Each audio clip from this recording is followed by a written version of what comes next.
Disclaimer: this video contains what should only be approached as a commentary on my personal philosophy, on my thoughts of why a god exists. In this video, I will be referencing a series of scientific theories that I by no means am an expert on. I am only what I would consider to be reasonably read up. I am in no way suggesting that the science I am referring to suggests that a god exists. I personally do not think it is possible for science to prove there is a god to begin with. I encourage anyone who watches this video to read up on the concepts I will be talking about and to come to their own conclusions.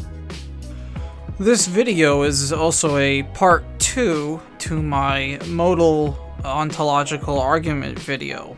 So if you haven't watched that video already, you will be confused upon watching this video. Link in the description below.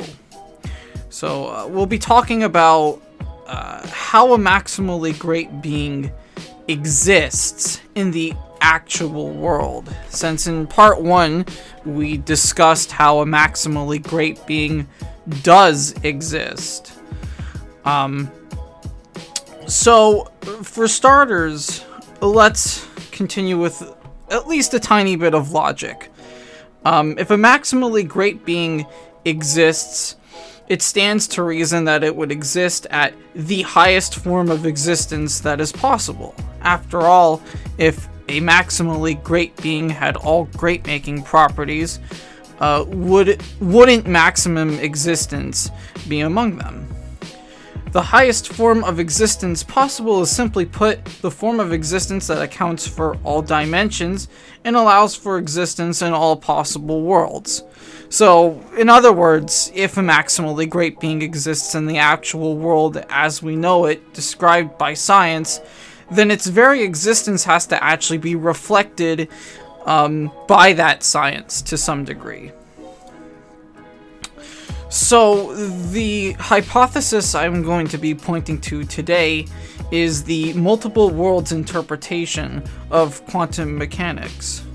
The multiple worlds interpretation of quantum mechanics suggests that the universe is comprised of not only many timelines, but also alternate realities, where physics is altered and thus radically different from our own. While there are many different versions of the multiple worlds interpretation, some of which vary on whether or not there are actual timelines or not, a very popular theory that I'll be going with today is M theory, which, along with suggesting that there's a multiverse and other universes, other multiverses beyond that, is also a unifying theory in regards to general quantum mechanics. But M theory generally suggests that the universe is comprised of 10 spatial dimensions and 1 temporal dimension, or a dimension of time, essentially resulting in an existence of 11 dimensions. But why would this be important to the existence of the maximally great being? Well, as established by our initial axioms at the start of this video, if a maximally great being does exist, then a maximally great being must exist in the 10th spatial dimension.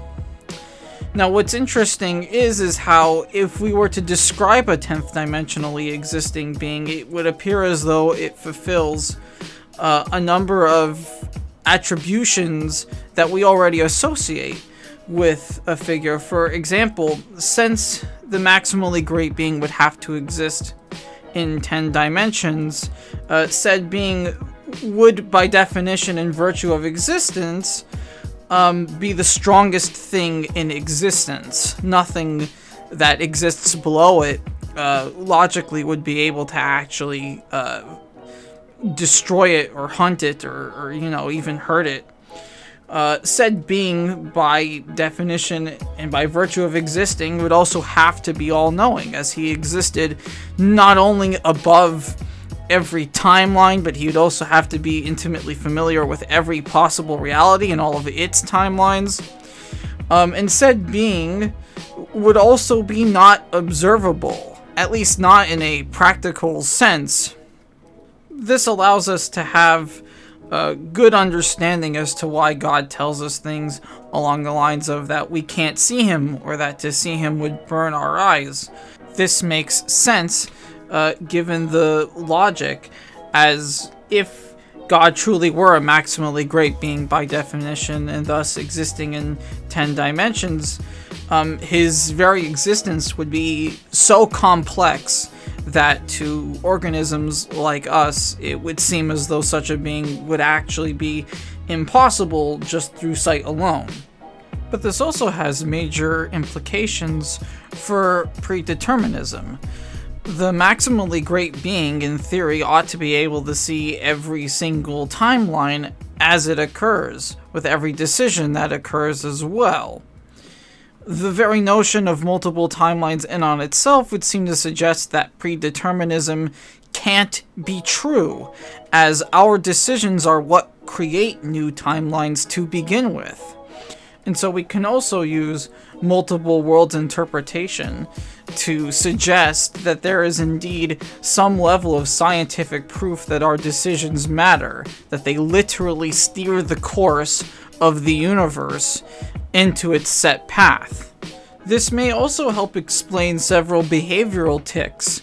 Many of the supposed problems of omnipotence go away with God being a multi-dimensional being, and one of those instances that people use from a scriptural standpoint is the notion that God seems to be surprised or change his mind in the Bible.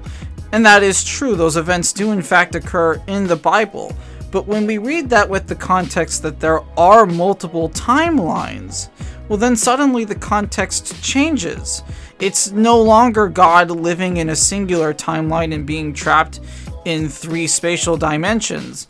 It's now a being that exists outside of the entirety of those timelines, now behaving as a proper actor within those timelines, all at the same time. And so any instance of God acting surprised really only seems that way due to the way we see things and how we interact with things in our world, versus what the maximally great being is seeing at any given point. In conclusion, as stated in part 1 of this video series, a maximally great being does exist via logical deduction. Since a maximally great being does exist, projecting such a being into the universe with the available data seems to be the most reasonable course of action. Thus, we can conclude that the maximally great being is also the only 10-dimensional existing entity, which gives us now 2 reasons to hold to the properties that are attributed to them. The maximally great being is not only all-knowing from raw logic, but is also all-knowing due to the nature of his very existence, as described and supported in the multiple worlds interpretation of quantum mechanics. If you enjoyed this video, please like and subscribe.